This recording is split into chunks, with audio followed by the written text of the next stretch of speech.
আমার ধর্ম কবির ধর্ম। আমি যা কিছু অনুভব করি তার উৎস দৃষ্টি, জ্ঞান নয়।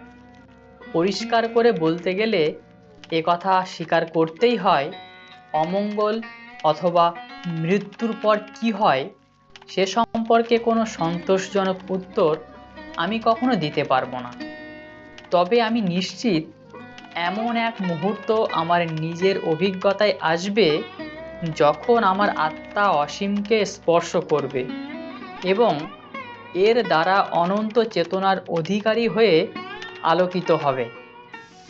বিশ্বকবি রবীন্দ্রনাথ ঠাকুর তাঁর দ্য রিলিজিয়ন অফ ম্যান নামক গ্রন্থে এই কথার মাধ্যমে মানবতাবাদকে সর্বপ্রথম মানুষের ধর্ম হিসেবে প্রতিষ্ঠিত করেন।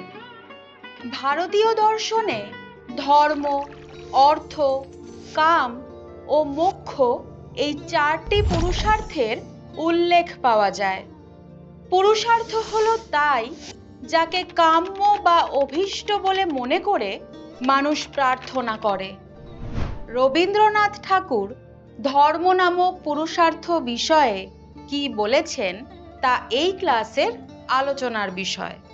তবে এই আলোচনা শুরুর আগে ভারতীয় দর্শনে ধর্ম শব্দটির ব্যুৎপত্তিগত অর্থ মনে করে নিই চলো।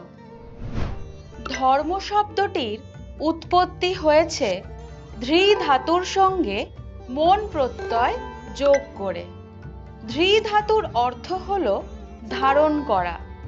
বলা হয় মানুষ যা ধারণ করে তাই হলো ধর্ম, অর্থাৎ মানুষের স্বভাবই হলো ধর্ম। ধর্ম হলো সেই নিয়ম যা সমাজকে ধরে রাখে, শৃঙ্খলা বজায় রাখে এবং মানুষের জীবনকে সঠিক পথে পরিচালিত করে। দ্য রিলিজিয়ন অফ ম্যান নামক গ্রন্থে রবীন্দ্রনাথ ঠাকুর মানুষের ভিতর দুই রকম ধর্মের অস্তিত্বের কথা বলেছেন, একটি প্রাতিষ্ঠানিক ধর্ম ও অন্যটি মানব ধর্ম।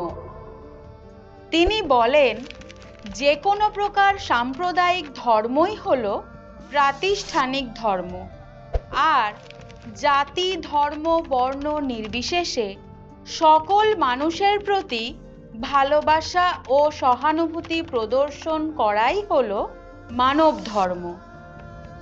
রবীন্দ্রনাথের মতে ধর্ম কোনো নির্দিষ্ট দেশ বা কাল বা সম্প্রদায়ের বিশেষ সম্পত্তি নয়, তা সর্বকালের সর্বমানবের সম্পদ। আসলে তিনি বলেন, ধর্ম মানুষের চিন্তা, কর্ম ও হৃদয়বোধের সঙ্গে সামঞ্জস্য রক্ষা করে, অর্থাৎ ধর্ম হলো জ্ঞাননিষ্ঠ ও সত্যনিষ্ঠ। তাই যথার্থ জ্ঞানের উপর ধর্ম প্রতিষ্ঠিত না হলে ধর্ম জীবনকে যেমন সঠিক পথের সন্ধান দিতে পারে না, তেমন নিছক জ্ঞানে প্রেম ও কর্মের প্রেরণা না থাকায় জীবন কল্যাণকরও হতে পারে না। কারণ প্রেমহীন কর্ম মানুষকে বিপথে বা হিংস্রতার দিকে চালিত করে এবং সবশেষে পশুত্বের স্তরে নামিয়ে আনে। রবীন্দ্রনাথ যে ধর্মের কথা বলেন তাতে উপনিষদের সত্য সাধনা, বৌদ্ধ ধর্মের মৈত্রী ও করুণা এবং বৈষ্ণব ধর্মের প্রেম ও ভক্তি একত্রে সমন্বিত হয়েছে। তিনি বলেন, যে ধর্ম মানুষের মনকে উদ্বুদ্ধ করে তাই হলো মানুষের ধর্ম। রবীন্দ্রনাথ এই সর্বজনীন ধর্মের আদর্শে বিভিন্ন গোষ্ঠীর মানুষকে ঐক্যসূত্রে বাঁধতে চেয়েছিলেন। এই একটু আগেই তোমরা জানলে মানুষের ধর্মই হলো মানুষের স্বভাব। রবীন্দ্রনাথ মানুষের স্বভাবের দুটি দিকের কথা বলেছেন, একটি শ্রেয় ও অপরটি প্রেয়। যা আমাদের চাওয়া উচিত তাই হলো শ্রেয়, আর যা আমরা পেতে চাই বা ইচ্ছা করি তাই হলো প্রেয়। তিনি বলেন, মানুষের স্বভাবে শ্রেয় ও প্রেয় এই দুই বর্তমান।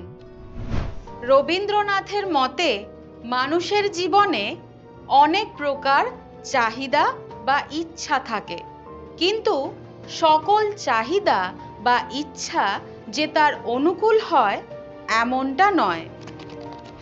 এই যেমন ধরো, অনেক বাচ্চা আছে যারা পড়াশোনার সময় টিভি দেখতে বা খেলাধুলা করতে ভালোবাসে।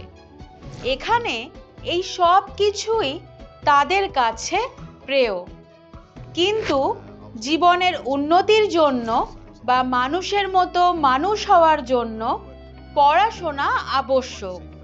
এক্ষেত্রে পড়াশোনা হলো তার জন্য শ্রেয়। আমরা সাধারণ মানুষ শ্রেয় এবং প্রেয়র মধ্যে পার্থক্য করতে পারি না। তাই প্রকৃতপক্ষে আমরা যা চাই তা আমাদের পক্ষে প্রতিকূল হলেও তাকে আমরা অনুকূল বলে মনে করি এবং পরিণামে দুঃখ কষ্ট ভোগ করি।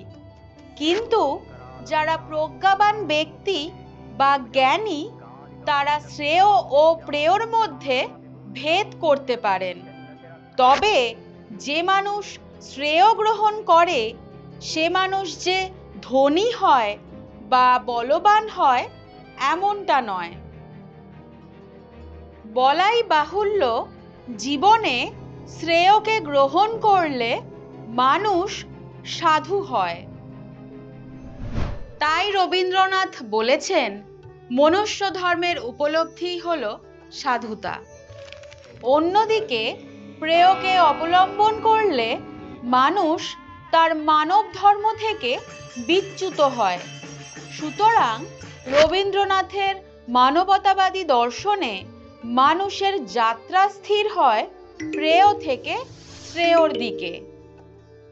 আবার দেখো, যুগে যুগে আবির্ভূত হয়েছেন স্বনামধন্য মনীষীরা।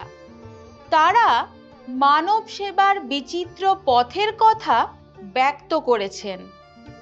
বুদ্ধদেব যেমন শুনিয়েছেন অহিংসার বাণী, যীশুখ্রিস্ট প্রচার করেছেন সত্য ধর্ম, প্রাচীন ভারতের ঋষিরা শুনিয়েছেন শান্তির বাণী। মধ্যযুগে নানক, কবির, শ্রী চৈতন্যদেব মানব প্রেমের বাণী প্রচার করে গেছেন। এমনকি 19 শতকে লালন ফকিরও তাই প্রচার করেছেন জাত শর্তহীন মানবতার কথা। তাই লালনের কণ্ঠে ধ্বনিত হয়েছে,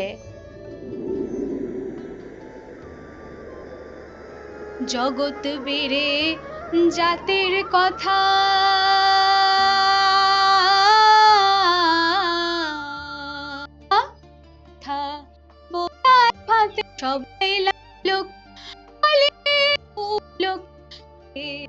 সাধক মানবতার কথা গানে। এই সাধক কবির গানে কবিতায় বারবার ফুটে ওঠে মানবতার কথা, চিরশান্তির কথা। বিশ্বকবির ভাষায় সকল মানুষের মধ্যে সমান যে ধর্ম আছে তাকেই বলা হয় মনুষ্যত্ব। এই মনুষ্যত্ব ধর্মের জন্যই আমরা অন্যান্য প্রাণী থেকে নিজেদের ভিন্ন বলে দাবি করি। তাহলে মনুষ্যত্ব কি জিজ্ঞাসা করলে এক কথায় কি বলবে? মানুষের মনের ভিতরে যে দয়া মায়া, প্রেম প্রীতি ও ভালোবাসা প্রভৃতি গুণ বা বিশিষ্টতা লক্ষ্য করা যায় তাকেই বলে মনুষ্যত্ব বা মানবতা। মনুষ্যত্ব মানুষের প্রকৃত ধর্ম, আর মানবতা সম্পর্কিত যে মতবাদ তাই হলো মানবতাবাদ।